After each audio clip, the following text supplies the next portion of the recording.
As far as I know, and listen, this has got quite a bipolar opinions.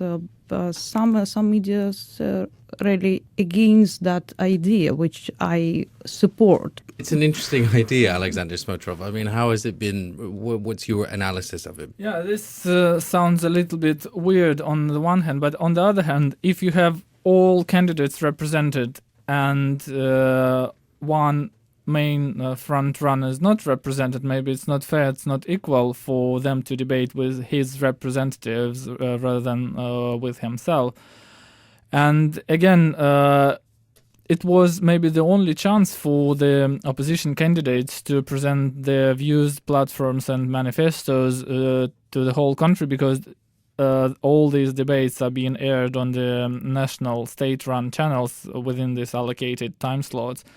My personal opinion, they should have used it this time anyway, but another personal opinion, I again think all candidates should be using this equally and taking part in this debate. But maybe eventually Russia will come to it as Britain has come to it fairly recently, because I think we talked about this last time. The UK, three major parties, they came to the debate face-to-face only in 2010.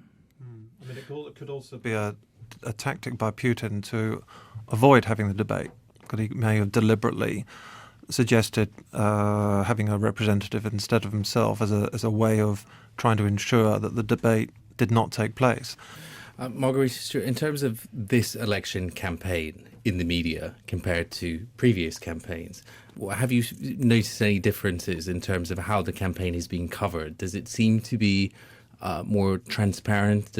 Are there any noticeable differences? Oh, it's very different. So you can compare even these two. Yes, maybe intensity is probably is the same, but it's more clear. There is more debates actually, because there is we will see. We don't have that coalition of opposition, but it is already on the horizon, and so we never had before such a huge meetings. So yes, there's definitely much more interesting. Just a reminder, you're listening to Scott Craig on The Voice of Russia, and this is Meet the Media, where every week I look at top stories from the international news agenda.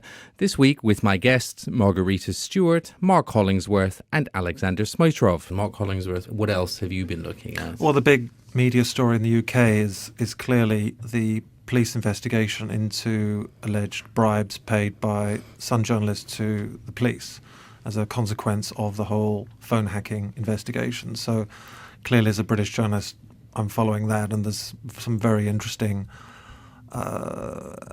ramifications of that, in the sense of not just about how journalists in this country behave, but also the whole issue of corruption.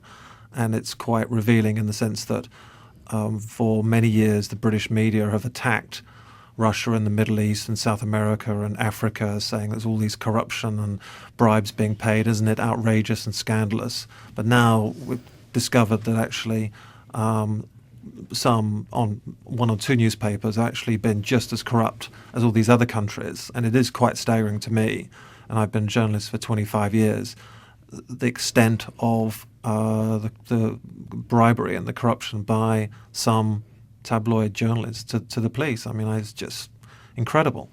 Do you think it is symptomatic of a widespread malaise in the heart of journalism here? I don't think it is, because actually, if you go back historically, there was probably more corruption back in the 1950s and 60s, and certainly there was more police corruption in Britain in the 50s, 60s and 70s than there is now. But I don't think it's a malaise necessarily about British journalism. I think it's more a malaise about the influence of Rupert Murdoch, of the sort of culture, of media culture, whereby you will do anything to get the story, and the sense of the injecting an atmosphere of such intense competitiveness to get the story. You can do anything. You will hack phones, you'll bribe anyone, you'll invade the privacy of someone's house, you'll put someone under surveillance, you'll do anything. And one striking thing for me is that they found all these documents and emails by Sun reporters, and they found documents where, in one particular expense claim, a Sun journalist actually wrote, £100 payment to police officer. Now, what is incredible about that to me is that you have to be incredibly stupid or incredibly arrogant to write down on a piece of paper £500 payment to police officer. Straightforward criminal offence, straight, as they say in Monopoly, go straight to jail. And I just find the whole thing amazing, actually. Yeah, and I understand. I think Rupert Murdoch is actually meeting with senior executives at The Sun today, I believe. So we'll obviously be watching to see what comes out of that as well. Alexander Smotrov, what else have you had your eye on this week? Yeah, I would just like to add a little bit to this story, which Mark touched upon, because initially it was a huge interest in Russia when the first big phase of News of the World scandal was taking place last summer. But interestingly, the new episode with The Sun was not that widely covered. But now we have the Russian side of this story with also hacking and eavesdropping, even connected to the elections and the politicians. But again, in Russia, it's not yet perceived like as a big deal, as a big, because quite a huge chunk of media, liberal media, already put a lot of links and comparisons between the News Corp scandal and this Russian some like yellow press techniques, which were very easily and quickly adopted from the West. I think the opposition figure Nemtsov in particular claimed that his phone had been hacked. Is that correct? Yeah, and some other opposition figures as well. And again, as I said, it's a different reasons for this. Here, it was like pushing the boundaries because it was a consumer-driven thing. I think mostly for The Sun and News of the World, because the readers wanted news stories and journalists wanted to respond in a way. But in Russia, it's driven by absolutely different factors, like some kind of rivalry and trying to blackmail some other politicians and political forces. Margarita Stewart, what have you had your eye on? Not so serious like you guys, but lighter is good also, and perhaps a good way to end. It is really absolutely amused me, the situation with Falklands. So the two MPs just want to go to visit Falklands, and Argentinians suddenly find it so very offensive. I just don't see the logic there. They say this is British territory. It's just because, and what is the point to be offensive if British forces anyway they are there. They're there all the time. So there's a lot of I know army people, military people, quite a high ranks. They're going there constantly, just going there and back. So what's the point with MPs? What's wrong with them? So it's exactly the same if there's two MPs or even tourists, British tourists, will go to visit Gibraltar, and Spanish find this very offensive. Alexander? Yeah, I just wanted to add a little bit that it absolutely mirrors the situation with Russia and Japan arguing about the Kuril Islands.